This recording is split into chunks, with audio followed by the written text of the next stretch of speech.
ಹ್ಞೂ.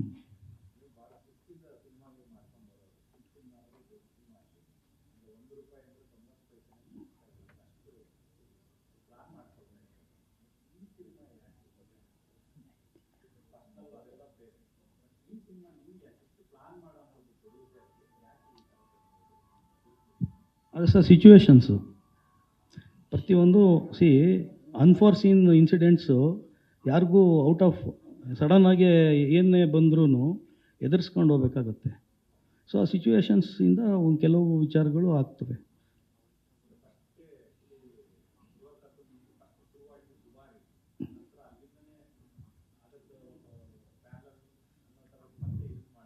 ಅಲ್ಲ, ದುಬಾರಿದು ನಾವು ಕ್ಲಾರಿಫಿಕೇಷನ್ ಕೊಟ್ಟಿದ್ದೀವಿ. ಅವಾಗ ಅಮೇರಿಕಾನಲ್ಲಿ ಅವಾಗ ಕೋವಿಡ್ ಸಂದರ್ಭ ನಾವ್ಯಾರೂ ಅದಕ್ಕೆ ಟ್ರಾವೆಲಿಂಗ್ಗೆ ಪರ್ಮಿಷನ್ ಸಿಗಲಿಲ್ಲ. ಸೊ ಹಾಗಾಗಿ ನಾವು ಇನ್ನೊಂದು ಕತೆ ಧ್ರುವ ಸರ್ ಓಕೆ ಮಾಡಿದ್ದು ಅರ್ಜುನ್ ಸರ್ ಮಾಡಬೇಕು ಅಂತಿದ್ದ ಕತೆ ಅದು. ಸೊ ನಾನು ರಿಕ್ವೆಸ್ಟ್ ಮಾಡಿಕೊಂಡು ಅದನ್ನು ತಗೊಂಡು ಮಾಡಿರೋಂಥದ್ದು.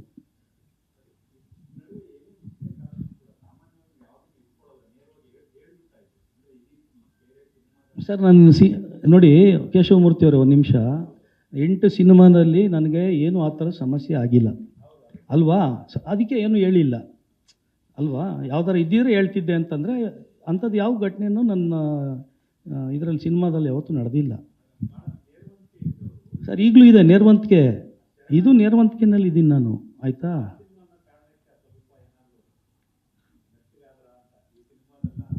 ಸರ್ ಸುದೀಪ್ ಸರ್ ಸಿನಿಮಾನೂ ಮಾಡಿದ್ದಾರೆ ಸರ್.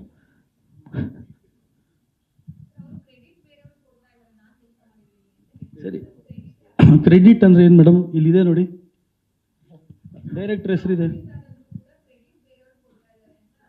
ಯಾವ ಸಾಂಗ್ ರಿಲೀಸ್ ಆಗಿದೆ?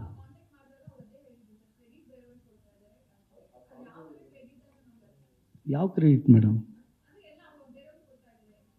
ಯಾರು ನನ್ನ ಹೆಸರು ಹಾಕೊಂಡಿದ್ದೀನ ಮೇಡಮ್? ಏನು ಮೇಡಮ್, ಇಲ್ಲೇ ಇದೆಯಲ್ಲ ಮೇಡಮ್? ಅಲ್ಲ, ಅದಕ್ಕೆ ಕ್ಲಾರಿಫಿಕೇಶನ್ ಇಲ್ಲ ಇದೆಯಲ್ಲ ಮೇಡಮ್ ಅವ್ರ ಹೆಸರು. ನಾನೊಂಚೂರು ಮಧ್ಯ ಬರಲ್ಲ, ಕ್ಷಮೆ ಇರಲಿ. ಇಲ್ಲಿ ಏನು ನಡೀತಿದೆ ಡಿಸ್ಕಷನ್ ಅನ್ನೋದು ಗೊತ್ತಿಲ್ಲ ನನಗೆ. ಬಟ್ ಏನೇ ಮಾತಾಡಿದ್ರು ಸ್ವಲ್ಪ ಏನೋ ನೆಗೆಟಿವ್ ಮಾತಾಡ್ತಿದ್ದೀವಿ ಅಂತ ಅನ್ನಿಸ್ತಾ ಇದೆ. ಏನೋ ಮನಸ್ತಾಪಗಳು ಅದು ಇದು ಆಗಿದೆ ಅಂತ. ನಮ್ಗೆಲ್ರಿಗೂ ಗೊತ್ತಿರೋಂಗೆ ಐ ಥಿಂಕ್ ನಾನು ಅನ್ಕೊತೀನಿ ಇದು ಕನ್ನಡದ ಮೊದಲ ಹೈ ಬಜೆಟ್ ಸಿನಿಮಾ ಅಂತ ಅನ್ಕೊತೀನಿ. ಕರೆಕ್ಟಾ ಸರ್? ಇದಕ್ಕಿಂತ ಮುಂಚೆ ಇಷ್ಟು ಬಜೆಟ್ ನಮ್ದು ಕನ್ನಡದಲ್ಲಿ. ಸೊ ಹಂಗಾಗಿ ಇಷ್ಟು ಕಷ್ಟಪಟ್ಟು ಒಂದು ಸಿನಿಮಾ ಆಚೆ ಬರ್ತಾ ಇದೆ. ಏನಾಗ್ಬಿಡುತ್ತೆ, ಯಾವುದೋ ಒಂದು ಸಣ್ಣದ ನೆಗೆಟಿವ್ ಆಚೆ ಹೋದ್ರೂ ಸಿನಿಮಾ ತುಂಬ ದೊಡ್ಡ ಹೊಡೆತ ಬೀಳುತ್ತೆ. ಸೊ ಒಂದು ಪ್ರೊಡ್ಯೂಸರ್ಗೆ ಇಷ್ಟು ದೊಡ್ಡ ಮಟ್ಟಕ್ಕೆ ಅಂದರೆ ನಮಗೂ ಒಂದು ಹೆಮ್ಮೆ, ಒಂದು ಕನ್ನಡ ಸಿನಿಮಾದಲ್ಲಿ ಇದ್ದವ್ರದ್ದು ಒಂದು ಸಿನಿಮಾ ಬಂದಿದೆ ಅಂತ. ಸೊ ಸಣ್ಣ ಪುಟ್ಟದು ಏನೇ ಇದ್ದೇ ಇರುತ್ತೆ ಮನಸ್ತಾಪಗಳು, ಅದನ್ನೆಲ್ಲ ಬಿಟ್ಟು ಇವತ್ತು ನಾವು ಸಿನಿಮಾ ಏನೇನು ಪ್ರೋಗ್ರಾಮ್ ಮಾಡ್ತಾ ಇದ್ದೀವಿ, ಯಾವತ್ತು ರಿಲೀಸು ಅನ್ನೋದಕ್ಕೆ ಈವೆಂಟ್ನ ಮಾಡ್ತಾ ಇದ್ದೀವಿ. ಸೊ ಆದಷ್ಟು ದಯವಿಟ್ಟು ಎಲ್ಲರೂ ನಿಮ್ಮ ಕಡೆಯಿಂದನೂ ಸಪೋರ್ಟು ಪಾಸಿಟಿವ್ ಆಗೇ ಇರಲಿ, ಒಂದು ಕನ್ನಡ ಸಿನಿಮಾ ಗೆಲ್ಸೋ ಕಡೆಗಿರಲಿ ಅಂತ ಕೇಳ್ಕೊತೀನಿ. Thank you. ಸಾರಿ ಮಧ್ಯ ಬಂದಿದ್ದಕ್ಕೆ.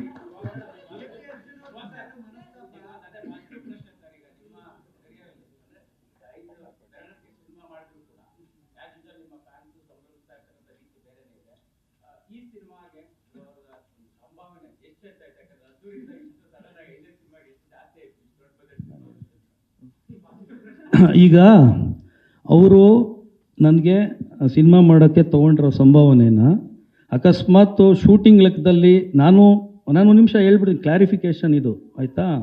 ಈ ಪ್ರಶ್ನೆಗೆ ನಾನೇ ಉತ್ತರ ಯಾಕೆ ಕೊಡ್ತೀನಿ ಅಂದರೆ, ಇವರು ಈ ನಂಬರ್ ಆಫ್ ಡೇಸು ಈ 3 ವರ್ಷ ಶೂಟಿಂಗ್ ಮಾಡಿದ್ದಾರಲ್ವ, ಅವರು ಏನಾರ ಹೆಚ್ಚುವರಿ ಏನಾರ ನನಗೆ ಬೇಕು ಅಂತ ಅಂದಿದ್ದಿದ್ರೆ ಇದಕ್ಕೆ ನಾನು ಈಗ ಒಬ್ಬ ಹೀರೋ ಪಕ್ಕ ನಿಂತ್ಕೊಂಡು ಇಲ್ಲ ಕೂತ್ಕೊಂಡು ನಾನು ಹೇಳ್ತಾರ ಮಾತು, ಇವ್ರು ಕೇಳಿದ್ರು ನಾನು ಕೊಡಲೇಬೇಕು ಅನ್ನೋ ಥರ ಪರಿಸ್ಥಿತಿ ಒಬ್ಬ ಹೀರೋಗಿರುತ್ತೆ, ಆಯಿತಾ?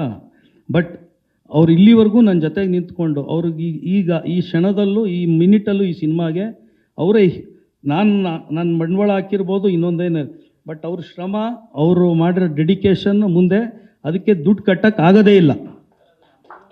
ಇಲ್ಲ ನಾನು ಸರ್ ಅದು ಬರಲೇಬಾರ್ದು ಸರ್, ಅದಕ್ಕೆ ಅಪಾರವ ಸರ್, ನಾನು ಏನು ಕೊಟ್ಟರು ಕಮ್ಮಿ ಸರ್, ಅವ್ರು ಏನು ತೊಗೊಂಡ್ರು ಅದು ಕಮ್ಮಿ ಅಂತ ಲೆಕ್ಕ ನನಗೆ. ಇದು ನನ್ನ ಮನಸ್ಸಲ್ಲಿರೋ ಮಾತು ಹೇಳ್ತಾ ಇದ್ದೀನಿ. ಅವರು ಬೆಳಗ್ಗೆ ರಾತ್ರಿ ಹಗಲು ಈ ಸಿನಿಮಾಗೆ ಕೊಟ್ಟರಷ್ಟು ಟೈಮ್ ಡೆಡಿಕೇಶನ್ ಬೆಲೆ ಕಟ್ಟೋಕ್ಕಾಗಲ್ಲ ಸರ್, ಇದು ಸತ್ಯ.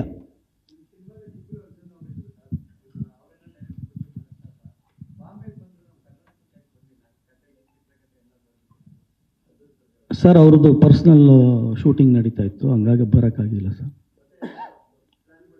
ಬರ್ತಾರೆ ಸರ್ ನೋಡಿದ್ದಾರೆ ಸರ್.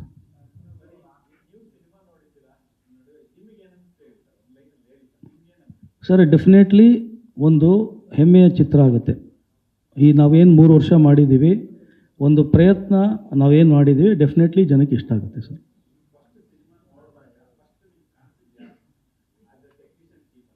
ಸರ್ ನನಗೆ ಕಾಣಿಸಿರೋದು ಇಲ್ಲ ನೋಡಿ ಅಲ್ಲ, ಖರ್ಚು ಬಿಟ್ಟು ಹೇಳ್ತೀನಿ ಸರ್, ಖರ್ಚು ಬಿಟ್ಟು ಹೇಳ್ತೀನಿ ಸರ್. ಒಬ್ಬ ಪ್ರೇಕ್ಷಕನಾಗಿ ಡೆಫಿನೆಟ್ಲಿ ಒಂದು ಧ್ರುವ ಸರ್ಜಾ ಫ್ಯಾನ್ ಆಗಿ ಈ ಸಿನಿಮಾ ಅವರು ನಟನೆ, ಅವರು ಕ್ಯಾರಿ ಮಾಡಿರೋ ರೀತಿ ಅದು ತುಂಬ ಇಷ್ಟ ಆಗುತ್ತೆ ಸರ್ ಎಲ್ರಿಗೂ. ಸರ್ ಟೆಕ್ನಿಷಿಯನ್ಸ್ ಎಲ್ಲರೂ ಕಾಣ್ತಾರೆ ಸರ್ ನಮ್ಮ ಸಿನಿಮಾಲೇ. ನಾನು ಅದು ಫಸ್ಟು ಟೆಕ್ನಿಷಿಯನ್ಸ್ ಅಂತಲೇ ಹೇಳಿದ್ದು. ಪ್ರತಿಯೊಬ್ಬರು, ಈಗ ಮೋಹನ್ ಸರ್ ಆಗಿರ್ಬೋದು, ಅವರು ವಿಶೇಷವಾಗಿ ಪ್ರತಿಯೊಂದು ಡೀಟೇಲಿಂಗಲ್ಲಿ ಸೆಟ್ಗಳು ಹಾಕ್ಕೊಟ್ಟಿದ್ದಾರೆ. ಮೋಹನ್ ಸರ್ದು ಅಂದು ಹೇಳಬೇಕು ಅಂತಂದರೆ, ನೆಕ್ಸ್ಟು ನಮ್ಮ ಮುರಳಿ ಮಾಸ್ಟ್ರು ಅವರು ಒಂದು 18 ದಿನ ಅಲ್ಲ ಸರ್, 18 ದಿನ ನಮಗೆ ಇಂಟ್ರಡಕ್ಷನ್ ಸಾಂಗ್ ಮಾಡಿದ್ದಾರೆ. ಅದು ಒಂದು ಇತಿಹಾಸನೇ. ನೀವು ನೋಡಿ ಅದು ಆ ಸಾಂಗ್ ನೋಡಿದಾಗ ಈ ಥರದ್ದು ಒಂದು ಸಾಂಗ್ ಆಗಿದೆ ಕನ್ನಡಕ್ಕೆ ಅಂತ ಒಂದು ಹೆಮ್ಮೆ ಪಡೋಂಥ ಸಾಂಗ್ ಆಗುತ್ತೆ. ಆಮೇಲೆ ನಮ್ಮ ಚಿಕ್ಕಣ್ಣ ಅವರು ಯಾವಾಗಲೂ ನಮ್ಮ ಸಪೋರ್ಟಿವ್ ಆಗಿದ್ದಾರೆ. ಯಾವ ವಿಚಾರವಾಗಿ ಅವ್ರಿಗೆ ಡೇಟ್ ಇಲ್ಲ, ಎಷ್ಟೆಷ್ಟು ಅವರು ಸ್ವಂತ ಸಿನಿಮಾ ಮಾಡ್ತಾಯಿದ್ರು, ಅವರು ಹೀರೋ ಆಗಿ ಮಾಡ್ತಾಯಿದ್ರು, ಆವಾಗಲೂ ನಮ್ಗೆ ಬೇಕು ಅಂದಾಗ ಬಂದಿದ್ದಾರೆ ಅವರು. ಸೊ ಹಾಗಾಗಿ ಆಮೇಲೆ ಇಮ್ರಾನ್ ಮಾಸ್ಟ್ರು ಅವರು 2 ಸಾಂಗ್ ಮಾಡಿದ್ದಾರೆ. ಅವರು ಕೂಡ ನಮಗೆ ಹೇಳ್ದಂಗೆ ಫಸ್ಟೇ ಎಲ್ಲ ಪ್ರತಿಯೊಂದು ಡೀಟೇಲಿಂಗು ಹಿಂಗೆ ಈ ಥರ ಇರುತ್ತೆ, ಕಾಸ್ಟ್ಯೂಮಿಂದ ಹಿಡಿದು ಅದನ್ನು ಪ್ರಿವ್ಯೂಸ್ ಥರ ಮಾಡಿ ತೋರಿಸಿ ಮಾಡಿಕೊಟ್ಟಿದ್ದಾರೆ. ಆಮೇಲೆ ನಮ್ಮ ಸತ್ಯ ಸರ್ ಅಂತೂ ಅವ್ರು ರಿಯಲ್ ಆಗಿ ನಾವು ಫಸ್ಟು ಆನ್ ಬೋರ್ಡು, ನಾನು ಹೀರೋ ಈ ಕತೆ ಮಾಡ್ತೀವಿ ಅಂದಾಗ ಇನ್ನೂ ಡೈರೆಕ್ಟರ್ ಫೈನಲ್ ಆಗಿಲ್ಲ, ಸತ್ಯ ಸರ್ ಫೈನಲ್ ಆಗಿದ್ದರು. ಸರ್ ಸ್ವಲ್ಪ ಮುಂದೆ ಬನ್ನಿ ಸರ್. ಸತ್ಯ ಸರ್ಗೆ ಇನ್ಫ್ಯಾಕ್ಟ್ ಹೇಳ್ಬಿಡ್ತೀನಿ ಕೇಳಿ ಸರ್, ಇದು ಯಾರಿಗೂ ಗೊತ್ತಿಲ್ಲದಿರೋ ವಿಚಾರ. ಸತ್ಯ ಸರ್ ನಿಮಗೆ ಡೈರೆಕ್ಷನ್ ಮಾಡಿ ಈ ಪಿಕ್ಚರ್ ಅಂತ ಕೇಳಿದ್ವ ಸರ್? ನಿಮಗೆ ಅವ್ರನ್ನೇ ಕೇಳಿದ್ವಿ ನಾವು ಡೈರೆಕ್ಟ್ ಮಾಡಿ ಅಂತ. ಯಾಕಂದರೆ ಅವರು ಫಸ್ಟು ಆನ್ ಬೋರ್ಡ್ ಈ ಕತೆಗೆ ಬಂದಿದ್ದು ಅವರೇ. ಸೊ ಎಲ್ಲರೂ ಈ ರವಿ ಬಸೂರವರು ಮ್ಯೂಸಿಕ್ಕು, ಎಕ್ಸ್ಟ್ರಾರ್ಡಿನರಿ ರೀ ರೆಕಾರ್ಡಿಂಗು ನೀವು ನೋಡಿದ್ರೆ ಈ ಸಿನಿಮಾ ಅವ್ರ ಪಾತ್ರನೂ ತುಂಬ ಇದೆ. ಆಮೇಲೆ ಇವರು ಮಣಿ ಶರ್ಮಾ ಸರ್, ಅವರು ಲೆಜೆಂಡು ನೋಡಿ. ಮೆಲಡಿ ಇಷ್ಟು ಎಲ್ಲ ಲ್ಯಾಂಗ್ವೇಜಲ್ಲಿ ಹಿಟ್ಟಾಗಿದೆ, ನಾಟ್ ಓನ್ಲಿ ಕನ್ನಡ, ಎಲ್ಲ ಕಡೆ ಟಾಪಲ್ಲಿದೆ. ರವಿ ವರ್ಮಾ ಮಾಸ್ಟ್ರು ಬಂದಿಲ್ಲ, ಇವತ್ತು ಬರಬೇಕಾಗಿತ್ತು. ಒಂದು ಚೇಸ್ ಮಾಡಿದ್ದಾರೆ, ಫಾಸ್ಟ್ ಆ್ಯಂಡ್ ಫ್ಯೂರಿಯಸ್ ಫೀಲ್ ಬರುತ್ತೆ ನಿಮಗೆ ಅದನ್ನು ನೋಡಿದಾಗ. ಅದು ನಮ್ಮ ಕನ್ನಡಿಗರು, ಕನ್ನಡ ಟೆಕ್ನಿಷಿಯನ್ ಅಂದರೆ ಹೆಮ್ಮೆ ಪಡೋ ವಿಷಯಗಳು. ಇದು ತುಂಬ ಇದೆ ನಮ್ಮ ಸಿನಿಮಾಲಿ. ಹೀರೋಯಿನ್ ಬಗ್ಗೆ ಆವಾಗಲೇ ಮಾತಾಡಿರಲಿಲ್ಲ. ಇವರು ಶೂಟಿಂಗ್ ಮಾಡಿರೋದು ನಂಬರ್ ಆಫ್ ಡೇಸ್ಗಿಂತ ಅವರು ಹೋಟ್ಲಲ್ಲಿ ವೆಯ್ಟ್ ಮಾಡಿರೋ ಡೇಸ್ ಜಾಸ್ತಿ ಇದೆ. ಅಲ್ಲ ಸ್ವೇರ್, ನಾನು ತಮಾಷೆ ಹೇಳ್ತಾ ಇಲ್ಲ. ಆದರೂ ಕೂಡ ಒಂಚೂರು ಬೇಜಾರು ಮಾಡ್ಕೊಳ್ದೆ ಸಿನಿಮಾಗೆ ತಾಳ್ಮೆಯಿಂದ ಕಂಪ್ಲೀಟ್ ಮಾಡಿ, ಯಾವತ್ತು ಒಂದು ದಿನ ಅದನ್ನು ಕಂಪ್ಲೇಂಟ್ ಮಾಡದೆ ಪ್ರೊಡಕ್ಷನ್ಗೆ ನಾನು ಹಿಂಗೆ ಕರೆಸಿ ಕೂಡಿಸ್ತೀರಾ ಅಂತ ಒಂದು ದಿನ ಹೇಳಿಲ್ಲ ಅವರು, ಆಯಿತಾ. ಸೊ ಎಲ್ಲರ ಕಾಂಟ್ರಿಬ್ಯೂಷನ್ ತುಂಬ ಇದೆ ಸಿನಿಮಾಗೆ, ಎಲ್ಲ ರೀತಿಲೂ ಕೆಲಸ. ಎಲ್ಲರೂ ಏನು ನಾವಿವತ್ತು 100% ಎಕ್ಸ್ಪೆಕ್ಟ್ ಮಾಡ್ತೀವಿ, ಅದಕ್ಕಿಂತ ಮೀರಿ ಎಲ್ಲರೂ ಕೆಲಸ ಮಾಡಿದ್ದಾರೆ. ಅದರ ಔಟ್ಕಮ್ ನೀವು ನೋಡ್ತೀರ.